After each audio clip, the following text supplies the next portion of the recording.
Alcohol is a general term for any organic compound in which a hydroxyl group is bonded to a carbon atom, which in turn can be bonded to more hydrogen and carbon atoms. Pictured, ethanol is the active ingredient in alcoholic beverages. Its properties make it water-soluble, which permits it to easily pass across membranes in the body. It is classified as a sedative hypnotic because it first moderates activity and excitement while inducing a calming effect, and then it onsets drowsiness. In the US, the standard drink contains 0.6 fluid ounces of alcohol. That translates to approximately 12 ounces of beer, 8 to 9 ounces of malt liquor, 5 ounces of table wine, or 1.5 ounces of spirits, also known as hard liquor. The drink of choice among teens happens to be hard liquor, which is any beverage that contains around 40% or more alcohol. A mixed drink can contain one or more standard drinks. A pint, 16 ounces, contains 11 standard drinks. A fifth, 25 ounces, contains 17 standard drinks, and the really big bottle, which is 1.75 liters, contains 39 standard drinks. Teens usually binge drink, which is defined as consuming 4 to 6 standard drinks in a row with intentions to get drunk. Did you know? Healthy people metabolize alcohol at a fairly consistent rate. As a rule of thumb, a person will eliminate 1 standard drink or 10 mils of alcohol per hour. And remember, it's not how many drinks you have, but how much alcohol you consume. Several factors influence this rate, including gender, age, height, weight, general health, the presence of food in the stomach, the concentration of alcohol in the drink, and prescription or illicit drugs taken by the person.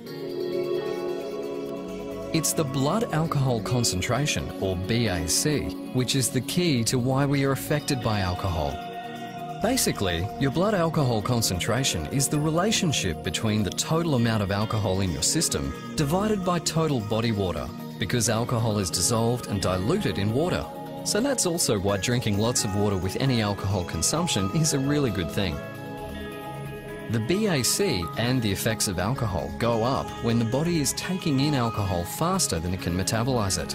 For example, if you binge drink and consume a 750ml bottle of rum or 3 bottles of wine, that's around 26 standard drinks, between 6 p.m. and 2 a.m, your body will need until sometime around 6 p.m. the next day to process and get rid of the alcohol. And that's why driving or operating equipment the next day is not only illegal, but just crazy, particularly when you consider what this is doing to your brain.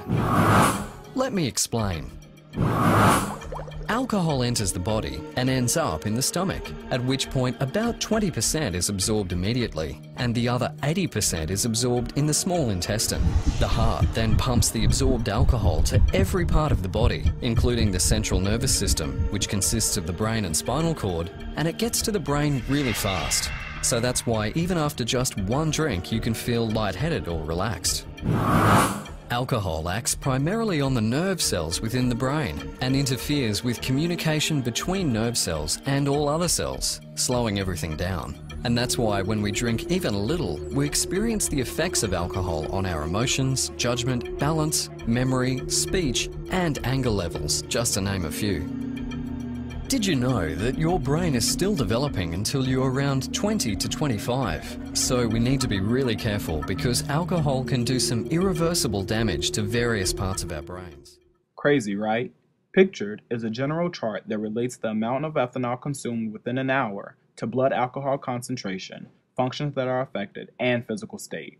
These factors can vary greatly among individuals and are reliant upon the same factors that affect blood alcohol concentration. When alcohol makes it to your brain, it binds to and affects certain receptors. Gamma-aminobutyric acid, or GABA, is an inhibitory neurotransmitter. Normally, it releases chlorine ions into the synapse and prohibits action potentials from firing down the neuron. Alcohol binds to the GABA receptors and allows more chlorine ions into the receiving neuron. Alcohol compounds this effect by inhibiting N-methyl D-aspartic acid, or NMDA receptors, which is an excitatory neurotransmitter. These actions are responsible for the feeling of sedation that the body encounters. Alcohol also increases the amount of dopamine in the synapse, which contributes to the initial buzz feeling. Most of the alcohol consumed is metabolized by the liver. where an enzyme called alcohol dehydrogenase, or ADH for short, breaks ethanol down into acetaldehyde, which is the toxic substance that makes you feel sick. Acetaldehyde dehydrogenase then breaks acetaldehyde into acetate, which is excreted in the form of carbon dioxide and water. The body usually metabolizes about 90% of the consumed alcohol. The other 5% is dispelled through the lungs and in urine. The purpose of this experiment was to determine whether or not binge drinking had an effect on the proliferation of the hippocampus in non-human primates. The main materials were 7 rhesus monkeys, alcohol, and Tang. Tang in a glass. And in a pouch. Tropical tremor. And cherry craze.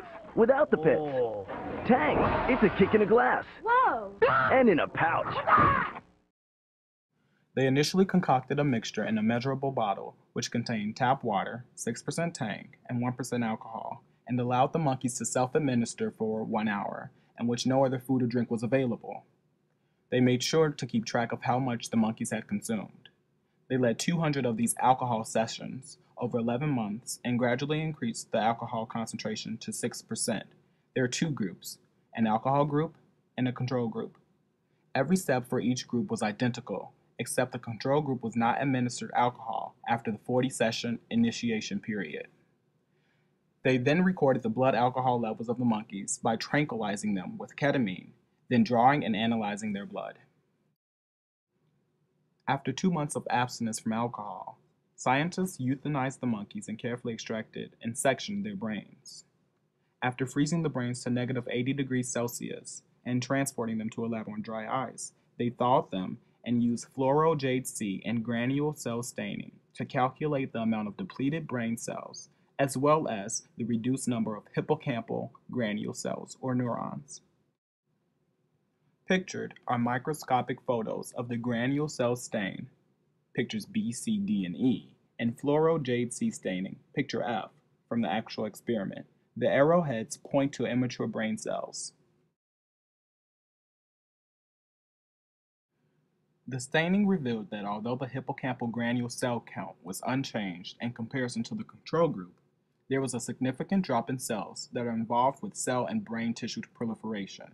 In layman's terms, the alcohol didn't kill existing brain cells, but stunted the formation of new ones and therefore has a daunting effect on neuronal development. Pictured below is a chart that shows the maturation of gray matter, also known as brain tissue, over the course of 15 years. During adolescence, the human brain is still developing, and alcohol can affect this vital process. As a mini scientist, I accepted the results of the study because despite the cons, it still produced unarguable results. The fact of the matter is that excessive alcohol consumption stops our brains from growing as big as they can. And who doesn't want big brains? Thanks, and remember, don't drink alcohol.